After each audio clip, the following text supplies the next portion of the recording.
Hello everyone. This is Ayokweju Falikulo. This is the second take because I couldn't even get to post the other video. So once I notice that people are back online, I will ask the question, can you hear me first? So that I know that whatever the problem is has been resolved before I continue. Okay, so let me first of all see if I can get a couple of people online if possible, and then we can take it from there. And please do tell me if you can hear me, because it's very important for me to be able to be sure that you can hear me. Sorry, the light is fading very quickly where I am. Okay, so today, hello, I can see that I have somebody online. Can you please tell me if you can hear me? Because I didn't actually realize that the other time I was talking, nobody could hear me. If you could please leave a message in the comments box to let me know if you can hear me. That will be great. Let me write it here. Comment. Okay. Yeah.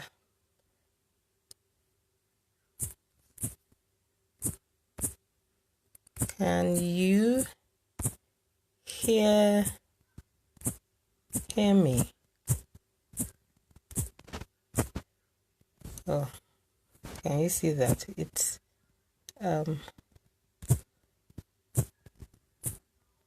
okay, can you hear me? Yeah, so whoever is online, if you can just leave a message to let me know that you can hear me, that would be very, very helpful. Today we want to talk about handwriting. I've got a like there, so I hope that means yes, you can hear me. Okay, so I will do this as briefly as I can. I was talking about handwriting, and handwriting in terms of our use of grammar as well as our sentence structure, because this is another part of the writing process. There is a process. It's not just the mechanical part. We need to work with our children on their grammar. And this begins with their use of language. It begins with their ability to speak orally, their oral skills. That brings me to this thing about asking our children to keep quiet, not to talk. The only person who is talking in the classroom is usually the teacher. Everybody else has to keep quiet. That will not work. These children are in school to learn. They're in school to learn. Welcome, Bumi. It's good to have you here. They're in school to learn. They're not in school to come and listen to an adult talk. And part of the learning process also includes our children being able to converse amongst themselves and with the adults around them. So you need to ask yourself the question, are we enabling our children the opportunities they need to be able to speak and learn how to speak correctly? A child that cannot speak correctly cannot write correctly. So we've got to get this thing right. Some of us may have been able to write books, be children authors, be adult authors, but we are not able to get ourselves to do that. Why? Because that thing that is within us was never allowed to blossom, to grow. Let us allow our children the opportunities we were not allowed when we were children. It is absolutely important for our children to be talking in school. Don't think that they are making noise. They are not making noise. They're learning how to use their voices, and they need those voices. Some of our children go for their debating contest and they cannot talk because they are not allowed to talk. Look, this thing is practical. I went for a school's inter-house sport Some children could not run. Why? Because their school, there is no running space in their school. They are not allowed to move around. They don't even go out to go and play. That one, the teachers don't want to hear about it. But now, it is time for second term, time for inter-house sport. Let us go and do inter-house sport. And they have a lot of children in the school. They did inter-house sport. Their children could not run. You could see that most of the children were struggling, because they had no practice. A child that has no practice will not be able to do that thing that you want them to do. The process must be there. And these children are interested in the process. So when we do not allow them the opportunity to speak, you see, I was talking about speaking. I went to inter-house sports. Now I'm coming back to speaking because it's all the same thing to me. If you do not allow our children to move around in school, when it's time for them to go out for their break, you insist that they stay in the classroom. Then when it is sports time, when it's inter-house sports time, why are you expecting them to be able to run? How are they going to be able to jump? They may be able to do it a little bit, but not as well as they would have been able to do it if they were practicing every day or every other day. And I'm not talking about every day they should be running, doing inter-house sports, mini inter-house sports in the school. No, but they need to be out there. They need to be exercising, using their body. That way, they will be used to it. But if it is only once in a year situation in the school, then you are going to get what you ask for. If they go out and run with other schools, if your school is one of the schools that is always coming last, that's the reason why they're coming last. That is the reason why they're coming last. And it applies to their use of language as well. If the children are sitting down in the classroom, they're not allowed to talk, and yet you're expecting them to get things that they write down correctly, written, grammatically right, you will not get that result. That's just the truth of the whole matter. It is what we give these children that the children will give back to us. If we are not allowing them to speak, they will not learn how to use language correctly. It is a truth that we need to understand, because our children are suffering because we do not understand. We are still looking at things from the point of view of this was how we were taught and we are okay. Okay, fine. You think you are okay. But ask yourself this question. Why is it that most of us refuse to communicate? Even on Facebook, a lot of us educators, I'm talking to the educators now, not even the parents, we are not speaking up. Why is it? Why? If we don't change this thing, our children will still be suffering when they grow up because of this simple thing of us not allowing our children to speak. We think that the adults are the ones who are supposed to be talking all the time in the classroom. That is not true. Allow the child the opportunity to speak. Ask them open-ended questions. Don't ask them questions that they can pour down what it is that you wrote on the blackboard. And that brings me to something else. I keep hearing this thing about children not being able to copy what the teacher wrote. Sorry, I think this happened to me yesterday. It's happening again today because I'm just coming back from somewhere. And anyway, let me see if I can help myself by opening up a few windows here so that I can get some fresh air in as I talk to you. Okay, so hopefully that will make things a bit better for me.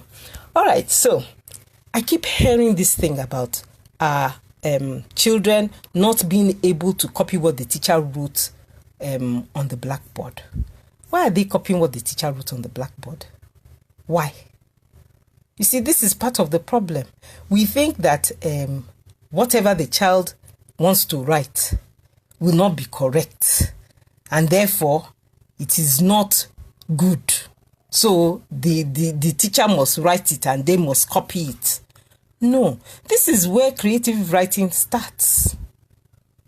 I went to a school this week, and I went from their reception to year 6.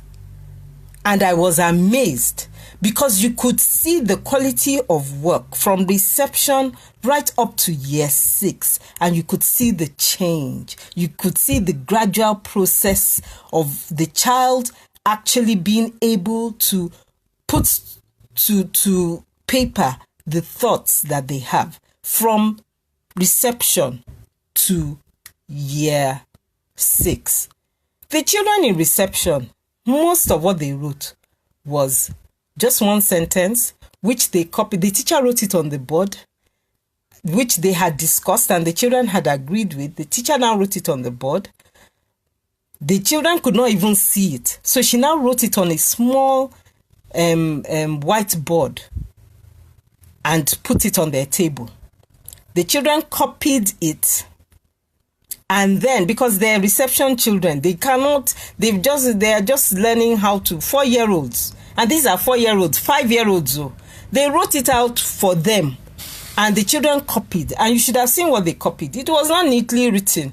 They wrote it the way they could write it. And nobody told them off about it. But most of what those children did was they drew things that represented what they had written. And then they colored it in. And they made some beautiful work. But they were basically they were just marks on the paper at the end of the day. But by the time I got to year 6, come and see. Beautifully handwritten, and they wrote it themselves. Grammatically correct. It's very important for us to make sure that our children are making their own effort to write down their ideas on paper. Not that everything we must be writing it down. See, this is what I advise my own teachers to do. You come to class, you know what you're teaching your children. You should have some keywords, new words that they are going to learn. Write those keywords, the topic and the keywords on the blackboard or whiteboard or whatever board you are using. And then do your lesson. At the end of the lesson, talk through what you have done. And then get the children to write their notes themselves. Stop writing notes. Note. The children will be shaking their hands. Some of them will not be able to go for break because they are writing notes. Please. Then you will now start complaining about the 8-year-old that cannot read or write. And that 8-year-old should go to nursery too. Why? That is not good. It's psychological. You are psychologically damaging this child. Sending an 8-year-old into nursery school with all these small children, especially knowing the fact that most of our parents want their 4-year-olds to be in primary school already. So that means that 8-year-old is twice the age of the children that they're in the class with. That's not right. The child might not be able to read, but the child can learn to read if we make the effort to teach the child. The fact that a 7-year-old, 8-year-old cannot read is not the end of the world. They will learn. Just teach them. That's why I wrote Teach Your Child to Read. It came from those kind of experiences. First from my own 4-year-old that I noticed was not reading and was not making any effort. I had to start asking questions. And I ended up learning phonics. That was where I actually started learning, even before I found Montessori. But I didn't even know what I was doing. But I still made inquiries and learned what I needed to learn so that I could help my child. And then I started having children when I started the school. I started getting children that could not read. And I used the same method to help them, and it worked. They will read. Just know what to do and do it. They will read. Don't demote them because of that. At least not to the point of putting them in nursery 2. Yes, you can, if the child is supposed to be going to primary 4, for example, that doesn't make sense. The child cannot read. Put the child in primary 2. But don't put the child in nursery 2. That doesn't make sense. Please, let us be careful in how we treat our children. But let me get back to what we are here to talk about. We're here to talk about the fact that we need to make sure that our children are getting good practice with their grammar and sentence structure. And when we are doing this, please concentrate on only that too. Don't start telling the child off because the child did the work but the work looks bad, and you tell them, what is this? How can you give me this kind of work? This is really bad handwriting. When this child has spent so much time trying to make sure that they get the nouns in the correct place, their prepositions are in the right place. Oh, thank you very much, Chidima. Everything is in the right place. This child has made an effort, and then you start shouting at them that their handwriting is ugly. Please, this is not the time for handwriting is ugly. This is the time for, wow, I can see that you made a good effort. This is really good work. All your nouns are in the right place. Your adjectives, I like your adjectives. These adjectives are, you have made a good effort. This is good. You really understand this work. That is what you need to be telling that child. And I'm not saying that you should be praising. Great work, well done, this one, that one. No. But give the child some positive feedback that is specific to what it is that they have done, so that child can do more work like that and realize that they are doing something good. They are doing something good, not that it pleases you. No, but that is a talk for another day anyway. But here, what we are supposed to be looking at is what the child has done. Has the child done the work you asked the child to do? If the answer is yes, give the child feedback in the moment of what they have done. Not feedback on handwriting style or neatness. If you gave them handwriting work and you told the child, I want you to go and do this in your best handwriting, that's a different matter. And the child now brought something that really didn't look great.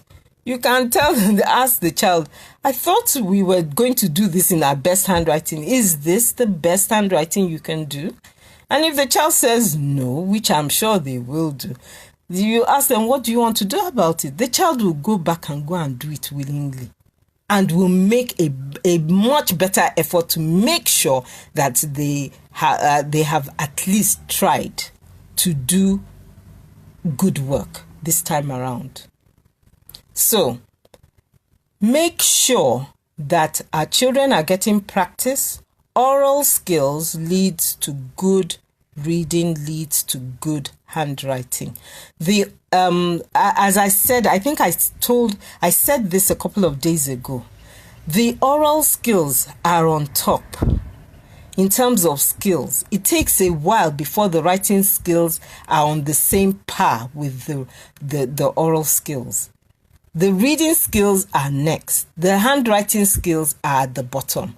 And all through the first couple of years until the child is ready to get into secondary school, you are trying to get their oral skills where it needs to be and bring their reading skills up to where their oral skills are. And finally, their handwriting skills should hit that mark by the time they're ready to enter secondary school. So don't concentrate too much on the mechanics, on the ability to write grammatically right sentences right from the beginning. It takes time.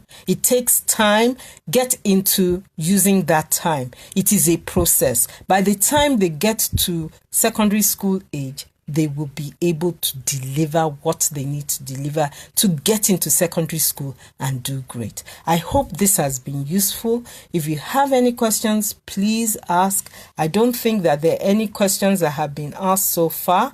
If you have anything that you want me to talk about, please, please, can you let me know? Thank you so much for joining me, and I will be back. I think I have one more session to go about handwriting, and hopefully I should be able to do that tomorrow. Thank you so much, everybody, for listening. Bye for now.